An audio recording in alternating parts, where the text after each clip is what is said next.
नमस्कार दोस्तों, स्वागत है आप सभी का। तो आज हम इस वीडियो में बात करने वाले हैं पैलियो ओशनोग्राफी के बारे में। पैलियो ओशनोग्राफी जिसका तात्पर्य होता है कि जो हमारा समुद्र विज्ञान है, यानी इससे पहले कि हमारा जो पिछला वीडियो आया था, उस वीडियो में हम समुद्र विज्ञान यानी ओशनोग्राफी के इंट्रोडक्शन की क्लास के बारे में चर्चा कर चुके हैं। और उसमें हमने बताया था कि हमारी जो पहली क्लास होगी वह पैलियो ओशनोग्राफी के संबंध में होगी। पैलियो ओशनोग्राफी का तात्पर्य है कि जो हमारे जो महासागर विद्यमान है वर्तमान की स्थिति में, हमारे सागर हैं, समुद्र हैं, जहाँ जल भूभाग है, तो जो वर्तमान स्थिति में विद्यमान है, तो क्या वाकई में उनकी स्थिति प्राचीन समय में भी इसी प्रकार थी जिस प्रकार से आज स्थिति विद्यमान है? किस प्रकार से उनका उद्भव हुआ है और वर्तमान में भविष्य में उनकी स्थिति क्या होगी, आगे चलकर किस प्रकार से उनमें परिवर्तन होगा?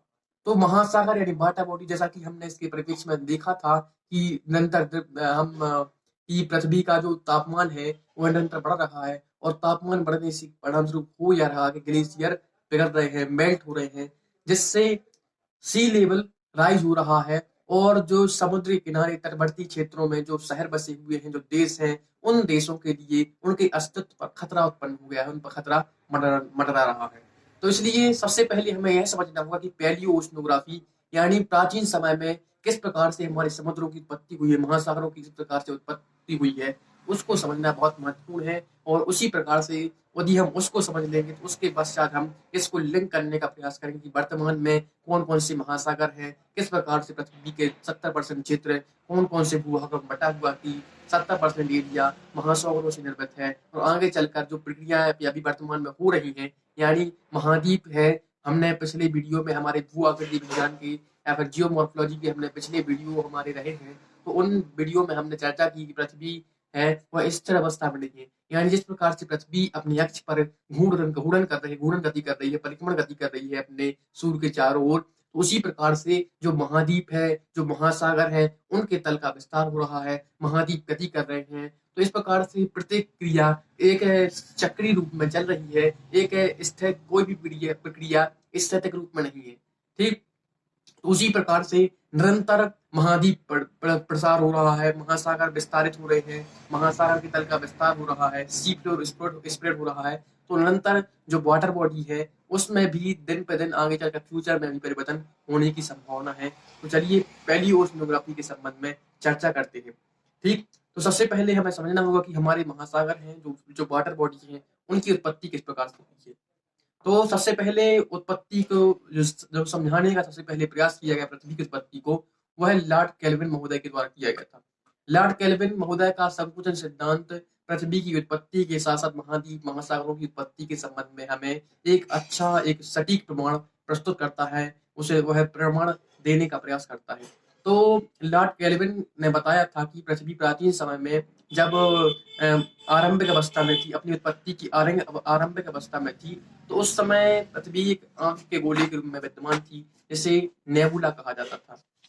तो उस गर्म स्थिति से धीरे धीरे जब पृथ्वी बाह्य वायुमंडल के संपर्क में आई, तो धीरे धीरे पृथ्वी ठंडा होना शुरू हुई और जो पृथ्वी गैसीय अवस्था में थी वो उसका ठोस अवस्था में आना शुरू हुई। तो उसके पश्चात जो पृथ्वी धीरे धीरे ठंडी हो रही थी, तो जो कुछ भाग थे पृथ्वी के वह ऊपर उठे हुए रह गए और कुछ भाग नीचे धस गए, जिसमें पर्वत पठार इत्यादि ऊंचे भाग थे। और जिन भागों में आज जल भरा हुआ है वह महासागर के रूप में विद्यमान है, वह धस गए थे, वह क्या हो गए थे, वह गर्त के रूप में बन गए थे। तो इस प्रकार से जो लॉर्ड केल्विन ने हमें बताया था अपने सिद्धांत में, संकुचन सिद्धांत में, किस प्रकार से पृथ्वी के संकुचन से पृथ्वी में जो गर्म ग्रह के रूप में विद्यमान थी वह घूर्णन कर रही थी अपने अक्ष पर।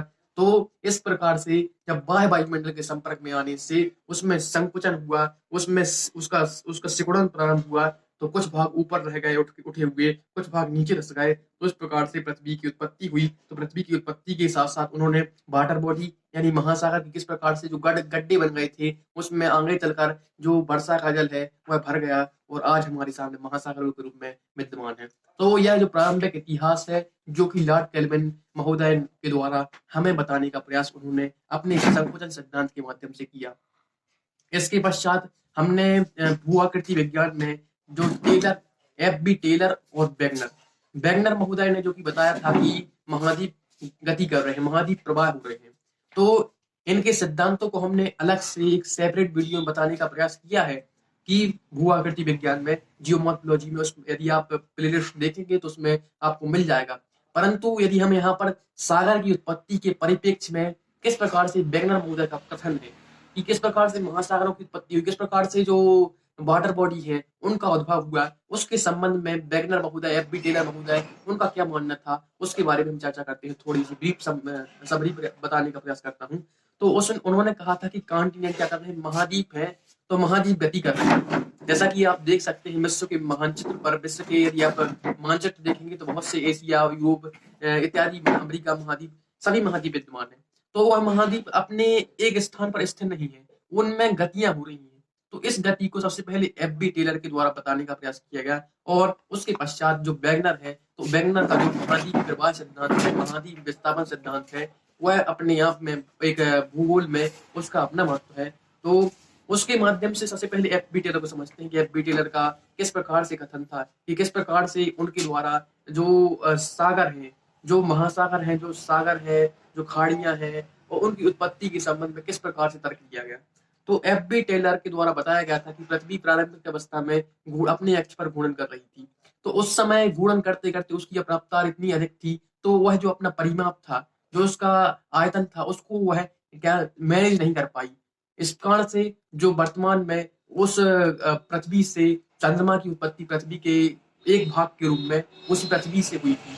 तो जिस भाग से पृथ्वी के चंद्रमा की उत्पत्ति हुई थी, वह भाग एक गर्त के रूप में, गड्ढे के रूप में बन गया, और वहीं पर प्रशांत महासागर आज हमारे रूप में विद्यमान है। तो प्रशांत महासागर की उत्पत्ति के विषय में एफ.बी. टेलर का कहना यही था कि जब पृथ्वी प्रारंभिक अवस्था में जब घूर्णन कर रही थी, तो उसका एक भाग टूटकर, पृथ्वी से टूटकर अलग हो गया था, जैसे जो आज चंद्रमा के रूप में विद्यमान है।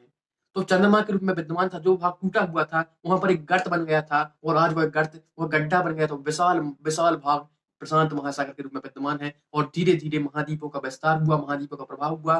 तो इससे पूरे संपूर्ण क्षेत्र पर क्या हुआ, पृथ्वी पर, संपूर्ण पृथ्वी पर महासागरों की, हिंद महासागर, आर्कटिक, अंटार्कटिका इत्यादि महासागरों की उत्पत्ति हो गई। तो परंतु एफ.बी. टेलर का जो कथन था कि पृथ्वी के टूटने से पृथ्वी के एक भाग के रूप में चंद्रमा की उत्पत्ति हुई, तो यह कथन यदि हम आधुनिक जो थ्योरी है, जो वर्तमान की जो थ्योरी है, वर्तमान के वैज्ञानिकों का मत है, उनके अनुसार यह तथ्य प्रमाणित प्रतीत नहीं होता है, उनके अनुसार यह भ्रामक प्रतीत होता है। क्योंकि यदि जो वर्तमान में थ्योरियां आई हैं, वर्तमान के जो वैज्ञानिक हैं, उनका मानना है, उन्होंने चंद्रमा की जो परीक्षण किया है, तो उसके अनुसार पृथ्वी और चंद्रमा की चट्टानें हैं, उसमें भिन्नता है। इसलिए हम यह नहीं कह सकते हैं कि पृथ्वी से ही चंद्रमा की उत्पत्ति हुई है। तो इस प्रकार से जो एफ.बी. टेलर महोदय हैं, तो एफ.बी. टेलर महोदय ने बहुत अच्छी तरीके से अपने सिद्धांत के माध्यम से समुद्रों की, महासागरों की उत्पत्ति को समझाने का प्रयास किया। परंतु जिस प्रकार से उनके द्वारा यह तर्क लिया गया कि पृथ्वी से चंद्रमा की उत्पत्ति हुई है, तो वह तर्क जो प्रमाणिक रूप से सही प्रतीत नहीं होता है, उतना तर्कशील प्रतीत नहीं होता है। इसलिए इनका सिद्धांत उतना अधिक मान्य नहीं है। इसके पश्चात वेगनर महोदय ने अपने महाद्वीपीय प्रवाह सिद्धांत, आप हमारा वीडियो वेगनर महोदय के संबंध में महाद्वीपीय प्रवाह सिद्धांत, कॉन्टिनेंटल ड्रिफ्ट थ्योरी आप अलग से देख सकते हैं। तो वेगनर महोदय का मानना था कि जो जितने भी महाद्वीप आज विद्यमान है, महाद्वीप जितने विद्यमान है, चाहे एशिया हो या यूरोप या कोई महाद्वीप विद्यमान हो, तो वह प्राचीन अवस्था में इस रूप में विद्यमान नहीं थे, वह एक भूखंड के रूप में विद्यमान थे। एक भूखंड यानी सभी महाद्वीप एक साथ जुड़े हुए थे, एक साथ एक दूसरे से इंटरलिंक थे, कनेक्ट थे, जुड़े हुए थे, और एक भाग के रूप में, एक खंड के रूप में विद्यमान थे। उसे उन्होंने पेंजिया का नाम दिया था। तो जो वेगनर थे, उन्होंने पेंजिया कहा था, जो संपूर्ण महाद्वीपों को, उन्हें जो भूखंड था, जो जुड़ा हुआ था, उस यानी आपने हमारा पृथ्वी जो हिस्टोरिकल जियोलॉजिकल टाइम स्केल के संदर्भ में देखा होगा, तो जियोलॉजिकल टाइम स्केल है, तो जियोलॉजिकल टाइम स्केल का जो हमारा आपने वीडियो देखा होगा, तो उसमें हमने बताने का प्रयास किया था किस प्रकार से जो पृथ्वी है, तो जियोलॉजिकल टाइम स्केल का आपने वीडियो देखा होगा कि पृथ्वी का जो इतिहास रहा है, उसका अपना एक निश्चित समय है, निश्चित इस प्रकार से आपकी एक डायरी होती है कि इसमें आपने मतलब किस किस प्रकार से आपका जीवन रहा है। आपने एक प्रथम वर्ष मनाया, उसके बाद सेकंड बर्थडे मनाया, थर्ड, इस प्रकार से आपके इतिहास तो जियोलॉजिकल टाइम स्केल के अनुसार हमने पढ़ा था कि जियोलॉजिकल टाइम स्केल में यानी पृथ्वी के इतिहास का एक समग्र चित्रण है कि किस प्रकार से पृथ्वी पर भिन्न भिन्न पर्वतों की उत्पत्ति हुई है, महासागरों की उत्पत्ति हुई है, तो उसके संबंध में जियोलॉजिकल टाइम स्केल है। तो वेगनर महोदय यानी वेगनर का जो सिद्धांत है कि किस प्रकार से जो सभी महाद्वीप हैं, तो सभी महाद्वीप एक समय ऐसा हुआ करता था कार्बोनिफेरस युग। तो कार्बोनिफेरस युग में जो कि पृथ्वी के जियोलॉजिकल टाइम स्केल को यदि आप हमारा वीडियो है यदि आप उसको देखेंगे जियोलॉजिकल टाइम स्केल को, तो उसमें सीक्वेंस वाइज हर चीज यानी पृथ्वी पर कौन कौन सी घटनाएं हुई हैं, किस प्रकार से पृथ्वी की उत्पत्ति हुई है, सभी कुछ का जो एक सीक्वेंस दिया गया है। तो उसी में एक युग आता है कार्बोनिफेरस युग। तो कार्बोनिफेरस युग में पेंजिया का क्या हुआ था, निर्माण हुआ था। और कार्बोनिफेरस युग के पश्चात आता है पर्मियन युग। तो पर्मियन युग में क्या हुआ था, जो पेंजिया है उसका विखंडन हुआ था। तो किस प्रकार से जो वेगनर है, तो वेगनर ने कहा था जितने भी महाद्वीप हैं वो सभी एक भाग के रूप में, सभी महाद्वीप एक साथ एक खंड के रूप में विद्यमान थे, जिसे उन्होंने पेंजिया कहा था। तो पेंजिया के माध्यम से उन्होंने बताने का प्रयास किया था कि किस प्रकार से जो प्राचीन अवस्था विद्यमान थी, ठीक, तो प्राचीन अवस्था में यदि हम मान कर चलें तो इस प्रकार से यदि पृथ्वी माने तो पृथ्वी के जो दक्षिणी ध्रुव है, दक्षिणी ध्रुव के पास में इस प्रकार से एक पेंजिया जो कि सभी महाद्वीपों का सभी महाद्वीप को यदि आप जोड़ देंगे तो इससे पेंजिया बन जाएगा, यह वेगनर महोदय का मानना था। तो इसके पश्चात जो कार्बोनिफेरस पर्मियन युग है उसमें पेंजिया दो भागों में टूट गया था।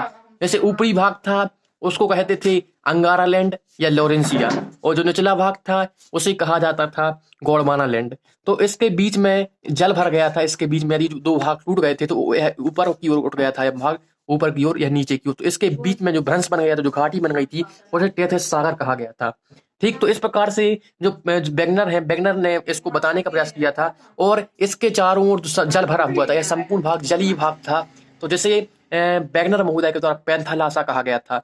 तो यह जो पैंथालासा था इसका जो जो बचा हुआ भाग है, आज जो भाग पैंथालासा के जो जो शेष भाग है उसे हम प्रशांत महासागर के रूप में जानते हैं।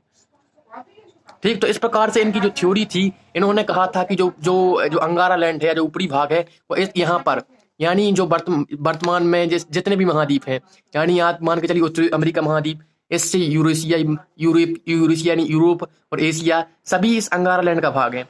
परंतु जो भारत है, भारत यहाँ पर दक्षिण अफ्रीका महाद्वीप, दक्षिणी अमेरिका महाद्वीप और ऑस्ट्रेलिया और न्यूजीलैंड इत्यादि, यह गोंडवाना लैंड के इस निचले वाले हिस्से के भाग हैं। तो इस प्रकार से जब यह जो भाग टूटे, यानी अंगारा लैंड और गोंडवाना लैंड, जब यह भाग टूटे तो उसके रूप में आज हमारे सामने यहाँ पर प्रशांत महासागर, इस क्षेत्र में अटलांटिक महासागर, इस क्षेत्र में हिंद महासागर इत्यादि, और यहाँ पर पश्चिमी प्रशांत महासागर विद्यमान है। तो इस प्रकार से जो वेगनर महोदय है, तो वेगनर महोदय के जो सिद्धांत था कि किस प्रकार से महाद्वीप गति कर रही थी, महाद्वीपीय प्रवाह सिद्धांत था। तो उस सिद्धांत के द्वारा इन वेगनर ने किस प्रकार से बताया था कि महाद्वीप जो महासागर है उसकी उत्पत्ति हुई थी। तो उन्होंने इसी सीक्वेंस से बताने का प्रयास किया था कि पेंजिया से जब पेंजिया का विखंडन हुआ दो भागों में, लॉरेंसिया या अंगारा लैंड, और दूसरा भाग निचला भाग था उसी गोंडवाना लैंड कहा जाता था। तो दोनों भागों के टूटने के पश्चात भिन्न भिन्न क्षेत्रों में जो महाद्वीप है, जो आज स्थिति है, उसी जो अटलांटिक महासागर, प्रशांत महासागर, हिंद महासागर है, उसकी उत्पत्ति क्रम अनुसार इसी रूप में हुई है। ठीक, यह वेगनर महोदय का मानना था। इसके बाद हमने पढ़ा था कि कोबर महोदय की जीव श्रृंखला थ्योरी के बारे में हमने भू-आकृति विज्ञान में या जीव श्रृंखला की जो थ्योरी है उसे हमने भू-आकृति विज्ञान में पढ़ा था। तो उसके माध्यम से बताया गया था कि भू संगतियों से पर्वतों की उत्पत्ति हुई है। तो इस सिद्धांत के माध्यम से भी हमें यह झलक मिलती है कि किस प्रकार से महासागर या वाटर बॉडी का पृथ्वी पर निर्माण हुआ था। तो जीव श्रृंखलायन के माध्यम से जो कोबर के द्वारा पर्वत की उत्पत्ति है, उससे उन्होंने बताने का प्रयास किया था किस प्रकार से जो महासागर हैं उसकी उत्पत्ति पृथ्वी पर हुई थी। इसके बाद प्लेट टेक्टोनिक थ्योरी, जो कि सम्मान है, जो कि मॉर्गन महोदय के द्वारा 1968 में प्रदान की गई थी, यह इसका वीडियो हमारे सेपरेट वीडियो आ चुका है। तो उसमें भी हमने यही बताने का प्रयास किया कि प्लेट टेक्टोनिक थ्योरी के माध्यम से जो किस प्रकार से जो महासागर है, महासागरों की उत्पत्ति प्लेट टेक्टोनिक थ्योरी किस प्रकार से मानती है, उसे भी इन्होंने इसी जो वेगनर महोदय है, तो वेगनर महोदय ने जिस प्रकार से समझाने का प्रयास किया है कि महासागरों की उत्पत्ति हुई है, उसी प्रकार से जो प्लेट टेक्टोनिक थ्योरी है, वर्तमान की थ्योरी है, उसी का मॉडर्नाइज वर्जन कह सकते हैं, वो जो आधुनिक रूप में क्या है, सर्वमान्य है। ठीक, तो इस प्रकार से यहाँ पर हमने पैलियो ओशनोग्राफी के जो संबंध में हम देख रहे थे कि किस प्रकार से पैलियो ओशनोग्राफी के में हमने हमारा मतलब यही था, हमारे पढ़ने का उद्देश्य यही था कि किस प्रकार से जो महासागर है, जो वाटर बॉडी, जो सी है या खाड़ियां है या गल्फ है, तो उनकी उत्पत्ति किस प्रकार से हुई है, उसका सीक्वेंस किस प्रकार से है, तो वह पैलियो ओशनोग्राफी के अंतर्गत आता है। और उनकी वर्तमान की स्थिति क्या है, तो इन दो चीजों के बारे में सबसे पहले पैलियो ओशनोग्राफी या फिर समुद्री विज्ञान के बारे में पढ़ना था। तो इसी के साथ साथ यदि हमें उसको समझना है कि पैलियो ओशनोग्राफी को, तो हमें उसके टेम्परेचर को भी अध्ययन करना होगा कि जो समुद्री भाग है, जो समुद्र का जल है, उसकी सतह वाला भाग है, ऊपरी जल है, तो उसका तापमान अधिक होगा, यानी करीब 25 डिग्री के आसपास टेम्परेचर होता है। परंतु यदि आप जैसे जैसे पृथ्वी जो जल की सतह है, उसके आंतरिक भाग में, उसके बॉटम तक, यानी उसके नितल तक जाएंगे, उसकी तलहटी तक जाएंगे, तो वहां पर जो तापमान है वह 2 से 4 डिग्री के बीच में और या उससे कम हो जाता है। तो इससे जो तापमान है, तापमान में भिन्नता पाई जाती है, जल के तापमान में भिन्नता पाई जाती है। इस प्रकार से जल के तापमान में भिन्नता होने से तो इसको मेंटेन करना बहुत ही मेंटेन करना पृथ्वी को, इसकी एक चक्रीय क्रम चलता है जिसे हीट बजट कहते हैं। ठीक, तो इससे भी हमारे पृथ्वी के जो महासागर हैं उनके विकास के बारे में जानकारी मिलती है। किस प्रकार से पृथ्वी है वहां पर महासागर थी, तो महासागर में आज चूंकि जानते हैं कि क्लाइमेट परिवर्तन हो रहा है, जलवायु परिवर्तन हो रहा है, इससे तापमान बढ़ रहा है। और लगभग माने तो पृथ्वी के जब 1850 के पश्चात संपूर्ण विश्व में जब से औद्योगिकरण प्रारंभ हुआ है, तो औद्योगिकरण प्रारंभ होने के पश्चात 1850 ईस्वी के बाद में करीब 150 वर्ष हो चुके, 150 वर्ष से अधिक समय हो चुका है। तो उससे पृथ्वी के जो महासागर है, महासागरों के तापमान में 1 डिग्री की वृद्धि हो चुकी है। तो इससे हम देखते हैं कि समय समय पर सुनामियां, चक्रवात इत्यादि घटना हमारे लिए भारत के विभिन्न, चाहे पश्चिमी तट है चाहे पूर्वी तट है, उन पर आम हो गई है, बहुत ही फ्रीक्वेंट तरीके से, बहुत ही उनकी बारंबारता बढ़ गई है। तो इस प्रकार से जो हमारे पृथ्वी के इतिहास में आपने जो ग्लेशिएशन का पीरियड आया था, हिमकर्ण का भी पीरियड आया था, यानी जो आज आप देख रहे हैं कि सी लेवल राइज हो रहा है, परंतु पृथ्वी के इतिहास में एक ऐसा समय भी था जब सी लेवल डाउन हो रहा था, क्योंकि उस समय एक हिमयुग आया था। और हिमयुग में यह हुआ था कि पृथ्वी पर जितने भी जो ज्वालामुखी की इतनी अधिक घटना हो गई थी। 2 युग की बात है, यदि आप जियोलॉजिकल टाइम स्केल में देखेंगे तो पहला युग है कार्बोनिफेरस, तो कार्बोनिफेरस पीरियड, और दूसरा था प्लेस्टोसीन युग। तो दोनों में आप इस प्रकार से जो पृथ्वी पर जो महासागर है उसमें हिमकर्ण हुआ है, पृथ्वी पर विभिन्न प्रकार से हिमकर्ण हुआ है। यानी जब ज्वालामुखी इतनी कार्बोनिफेरस में इतनी अधिक घटनाएं हुई ज्वालामुखी की कि जो सूर्य के माध्यम से जो रोशनी आ रही थी, सूर्य के प्रकाश आ रहा था, धूल के कण पृथ्वी के जो वायुमंडल में उसमें छा गए, तो इसलिए सूर्य प्रकाश अच्छे तरीके से पृथ्वी पर नहीं आ रहा था, इसलिए पृथ्वी का तापमान कम हो गया था। और उससे ही क्या हुआ, डायनासोर की मृत्यु हुई, डायनासोर की खास होने का कारण भी यही है। तो जो इससे पृथ्वी पर 2 बार क्या हुआ है, पृथ्वी की जो सी लेवल है, तो सी लेवल में क्या डिक्रीज हुआ है, अभी सी लेवल इंक्रीज हो रहा है, परंतु कार्बोनिफेरस युग और इसके अलावा प्लेस्टोसीन युग, इन 2 समयों पर पृथ्वी के इतिहास में हिमकर्ण, इसे हिमयुग की संज्ञा दी जाती है। तो इस समय पर जो समुद्र थे, समुद्र का लेवल डाउन हो गया था, डिक्रीज हो गया था। ठीक, तो इससे भी हमें पृथ्वी के इतिहास के विषय में जानकारी मिलती है। और जैसा कि हम सैलिनिटी यानी लवणता, किस प्रकार से लवणता को आप जानते होंगे कि सैलिनिटी नमक की मात्रा को लवणता कहते हैं। तो जो जल है, जल का समुद्री जल है, तो समुद्री जल का जो ऊपरी भाग होता है, तो ऊपरी भाग में लवणता कम होती है। जैसे जैसे हम जल के अंदर गहराई में, समुद्री जल के अंदर गहराई, महासागर की गहराई में जाते जाएंगे और हम बॉर्डर तक पहुंचेंगे, जो उसकी नितल है, जो उसकी सतह है, उस तक पहुंचेंगे, तो लवणता या सैलिनिटी इंक्रीज हो जाएगी। तो इससे भी हम पृथ्वी की जो चट्टान, मतलब जो किस प्रकार से लवणता किस मतलब कब पृथ्वी के जो महासागर है उसमें किस प्रकार से लवणता का एक डिबेट वेरी उसमें अंतराल पाया गया था, तो उसको भी हम इसी पैलो ओशनोग्राफी के अंतर्गत अध्ययन करते हैं। इसके अलावा C14 विधि हमारे पास में उपलब्ध है, जिसके माध्यम से हम हमारे जो चट्टाने हैं, चट्टानों में यदि किसी प्रकार के जो जीवाश्म के साक्ष्य मिलते हैं, तो जीवाश्म के साक्ष्यों का अध्ययन करके, यानी जीव जंतु या पेड़ पौधे, तो इनके यदि साक्ष्य मिलते हैं चट्टानों में, तो उससे क्या होता है, उससे हम C14 विधि के माध्यम से हम जो चट्टान है उनका अध्ययन करके बता सकते हैं कि किस प्रकार से महासागर है उनकी जो प्राचीन अवस्था में उनकी स्थिति किस प्रकार से विद्यमान थी। ठीक, तो इस प्रकार से हमने देखा कि C14 पीएच मान के माध्यम से, यानी हम देख सकते हैं कि पीएच मान यदि 7 होगा तो क्या होगा, जो जल होगा वो कांस्टेंट होगा, परंतु 7 से कम होता है तो उसमें अम्लीयता की मात्रा अधिक होती है। 7 से अधिक होगा, 7 जितना भी अधिक होगा तो उससे क्षारीयता की मात्रा अधिक होगी। तो इस प्रकार से जो अम्लीयता, एसिडिटी और क्षारीयता, तो इसके संबंध में इस जल को हम यदि पीएच मान निकालें तो इसके भी हम उसके प्रारंभिक इतिहास के संबंध में हम देख सकते हैं।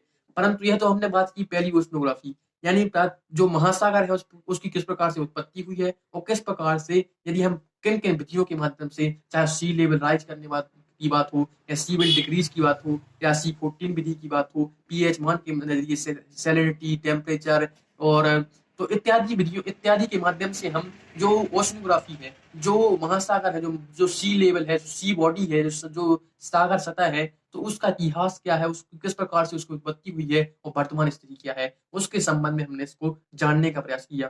परंतु जिस प्रकार से घटना हो रही है, जिस प्रकार से निरंतर घटनाएं हो रही है, तो प्रत्येक प्रक्रिया अपने क्रमबद्ध तरीके से चलती जा रही है। जैसे महाद्वीप है तो महाद्वीप का प्रवाह निरंतर हो रहा है, महाद्वीप निरंतर गति कर रहे हैं। उसी प्रकार से जो सागर है, सागर की सतह का क्या हो रहा है, विस्तार हो रहा है। सागर नितल का प्रश्न हो रहा है, जो सागर का जो बॉटम है उसका भी विस्तार हो रहा है। तो आपने देखा होगा कि अटलांटिक महासागर का निरंतर विस्तार हो रहा है और जो प्रशांत महासागर है उसका निरंतर संकुचन हो रहा है। तो यह भविष्य की घटना है, तो यह निरंतर हो रही है, वर्तमान में हो रही है और आगे चलकर क्या स्थिति विद्यमान होगी। तो इस प्रकार आगे चलकर जो दो स्थितियां उत्पन्न हो सकती हैं। पहली स्थिति, यदि आपने अफ्रीका महाद्वीप को देखा होगा तो अफ्रीका महाद्वीप में एक नील नदी है। अफ्रीका महाद्वीप में जो नील नदी है, तो नील नदी की घाटी का क्या हो रहा है, निरंतर विस्तार हो रहा है। नील नदी की घाटी गहरी हो रही है, तो इससे वहां पर एक समुद्र उत्पन्न होने की संभावना बढ़ जाती है। ठीक, तो नील नदी आपने, यदि हम विश्व के मानचित्र को यदि हम आपको दिखाएं तो उसमें अफ्रीका महाद्वीप के जो पूर्वी भाग है, अफ्रीका महाद्वीप का जो पूर्वी भाग है वहां पर नील नदी है। तो नील नदी की जो घाटी है वह निरंतर गहरी हो रही है। वहां पर नील नदी में विश्व का सबसे बड़ा भ्रंश पाया जाता है। तो वहां पर नील नदी विभिन्न प्रकार की जो टेक्टोनिक प्रक्रियां हैं, जो प्लेटों की गति है, तो प्लेटों की गति के कारण एक समुद्र खुलने की संभावना है। तो यदि हम बात करें तो आप यहाँ मानचित्र में देख सकते हैं कि यहाँ पर अफ्रीका महाद्वीप है। तो अफ्रीका महाद्वीप के जो पूर्वी भाग है, तो पूर्वी भाग किस प्रकार से यहाँ नील नदी बहती है। ठीक, तो नील नदी का जो क्षेत्र है उसकी जो धसान है, उसका भ्रंश है, यह सबसे बड़ा भ्रंश है। इसे भ्रंश उत्पन्न हो रहा है, इसलिए जो यह भाग है, जो पूर्वी भाग है, उसके इस तरफ हटने, मतलब प्लेट इसके टूटने की संभावना निरंतर बढ़ती जा रही है। इसकी जो खोजें हैं वर्तमान में चल रही हैं, तो इससे भी इस क्षेत्र में एक समुद्र उत्पन्न होने की संभावना है। इसी प्रकार से यदि हम भारत के क्षेत्र की बात करें तो भारत का यह क्षेत्र, ठीक, तो यहाँ पर भी एक प्रकार से दिल्ली से हरिद्वार, यहाँ पर दिल्ली है भारत में, यह दिल्ली, यहाँ हरिद्वार और यहाँ एक हर्षल, तो यहाँ पर भी एक प्रकार से दरार उत्पन्न हो रही है। तो इस दरार के माध्यम से भी जब दो भाग, एक यह भाग ऊपर की ओर जा रहा है, यह भाग नीचे की ओर जा रहा है, तो यहाँ पर भी सागर का जल भरने की संभावना है। और यदि आप जो अफ्रीका महाद्वीप है, तो अफ्रीका महाद्वीप का जो भ्रंश है, जो घाटी है नील नदी की, वह निरंतर विस्तारित हो रही है। तो यह जो पूरी भाग है, इसके टूटने की संभावना भविष्य में विद्यमान है और इसमें क्या होगा, यहाँ पर निरंतर जल बढ़ता जाएगा, यहाँ पर जल भर जाएगा। यह जो हिंद महासागर है, हिंद महासागर का जल इस पर यहाँ पर भरने की भरना तय है। तो इस प्रकार से यह भविष्य की घटना है। तो पहली ओशनोग्राफी में हमने समझा किस प्रकार से जो प्राचीन घटनाएं कि किस प्रकार से जो हमने देखा कि जो समुद्र है, तो समुद्रों की इतिहास क्या है, लॉर्ड कॉल्विन की थ्योरी देखी हमने, किस प्रकार से एफ बी टेलर, वैगनर और प्लेट टेक्टोनिक थ्योरी है। तो इनके माध्यम से हमने सागर या महासागर या सी लेवल है, सी है, समुद्र है, उनकी उत्पत्ति के संबंध में, किस प्रकार से उनका उद्भव हुआ है, उसके संबंध में समझने का प्रयास किया। फिर यदि हमने उसको देखना है तो जो लोग, मतलब हमने C14 विधि का चर्चा की कि C14 विधि के माध्यम से, पीएच मान के माध्यम से, जो लवणता है जल की, लवणता, टेम्परेचर, उसकी जो सी लेवल राइज हुआ था या पृथ्वी के इतिहास में सी लेवल डिक्रीज हुआ था कार्बोनिफेरस युग में, प्लेस्टोसीन युग में, तो उस समय पर जो हिमकण की संख्या हिमकण हुआ था, तो यह इस सब चीजों के माध्यम से हम यह अनुमान लगाते हैं, हम जानकारी प्राप्त कर सकते हैं कि पृथ्वी के प्राचीन इतिहास में किस प्रकार की दशाएं महासागरों में हुई थी और जो वर्तमान स्थिति किस प्रकार से है। तो वर्तमान स्थिति यह है कि अटलांटिक महासागर का निरंतर विस्तार हो रहा है और वर्तमान में जो भविष्य में इस अटलांटिक महासागर का और विस्तार होने की संभावना है और वर्तमान में हो यह रहा कि प्रशांत महासागर क्या है वो संकुचित होता जा रहा है। अफ्रीका महाद्वीप है, अफ्रीका महाद्वीप में जो पूर्वी भाग है, तो अफ्रीका महाद्वीप का पूर्वी भाग क्या होगा, एक प्रकार से उसके बटने की जो टेक्टोनिक प्रक्रिया चल रही है, जो इंडोजेनिक फोर्स चल रही है, जो आंतरिक प्रक्रिया चल रही है, उसके माध्यम से जो नील नदी की घाटी है उसमें हिंद महासागर का जल भर जाएगा एक भविष्य में।